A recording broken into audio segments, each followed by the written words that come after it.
এবং গতকালকের ঘটনাটা আপনারা দেখলেন, মানে যেখান থেকে যে ঘটনাটা বলার জন্যই আমি আসলে এত ভূমিকাটা আনলাম, সেটা হচ্ছে এই যে গণ অধিকার পরিষদের নুরুল হক নূর একটা আলাদা রাজনীতি করে, আমরা একটা আলাদা রাজনীতি করি। কিন্তু তার এই ঘটনাটা অত্যন্ত গুরুত্বপূর্ণ আমাদের জন্য বোঝা, যে কালকে এই ঘটনা ঘটলো কেন।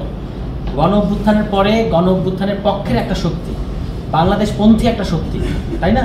আমাদের নুরুল হক নূরের সমালোচনা থাকতে পারে, আছে, কিন্তু এটা তো অবিসংবাদিত ব্যাপার যে নুরুল হক নূর সহ গণ অধিকার পরিষদ বাংলাদেশে যে রাজনৈতিক দলগুলোকে আমরা বাংলাদেশপন্থী রাজনৈতিক দল বলে মনে করি তার মধ্যে একটা। এবং আমরা বলেছি 5 তারিখের পরে, 5 আগস্টের পরে টার্মস অফ কন্ডিশনটা কি? টার্মস অফ কন্ডিশন হচ্ছে বাংলাদেশে রাজনীতি করতে পারবে বাংলাদেশপন্থী রাজনৈতিক দলগুলো, যারা বাংলাদেশের জাতীয় নিরাপত্তার জন্য হুমকি। ওই সমস্ত রাজনৈতিক দলকে আপনারা, ওই যে আমাদের যারা সুশীল সমাজ আছে, তারা আমাদেরকে freedom of speech, RICL TMX, যুগের পর যুগ স্থাপনা থাকে মজবুত।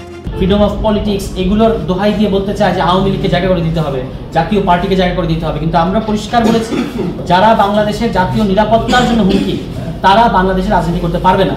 এই জন্য আওয়ামী লীগ তো রাজনীতি করতে পারবে না, জাতীয় পার্টিও রাজনীতি করতে পারবে না। এই জাতীয় পার্টি বাংলাদেশের গণতন্ত্র ধ্বংস করার জন্য, তারপরে ফ্যাসিবাদকে এখানে প্রতিষ্ঠিত করার জন্য, রাতের ভোট, অবৈধ নির্বাচনগুলোকে বৈধ দেওয়ার জন্য ভারত থেকে নির্দেশিত হয়ে তারা এখানে কাজ করেছে। এই জিএম কাদের দেখেন আপনি, এখন তার ফেসবুকে আবার এই গতকালকের ঘটনার পরে কিন্তু ওই ইয়েগুলো আসতেছে, পুরোনো ভিডিওগুলো, যে ভারত থেকে সফর করে এসে কি বলছে জিএম কাদের, বলছে আমাকে ভারতে কাদের কাদের সাথে মিটিং করেছি আমি বলবো না, কিন্তু আমাকে এই নির্বাচনে অংশ নিতে হবে, এটা আমাকে বলে দেওয়া হয়েছে। তাহলে তো এরা তো ভারতের এজেন্ট, এরা তো বাংলাদেশপন্থী কোনো দল না, এরা বাংলাদেশের সার্বভৌমত্বের জন্য হুমকি। এবং এই জন্য আমি বলতেছি যে এরা হচ্ছে আমাদের জাতীয় নিরাপত্তার জন্য হুমকি। আমরা এদেরকে কোনো রাজনৈতিক দল মনে করি না।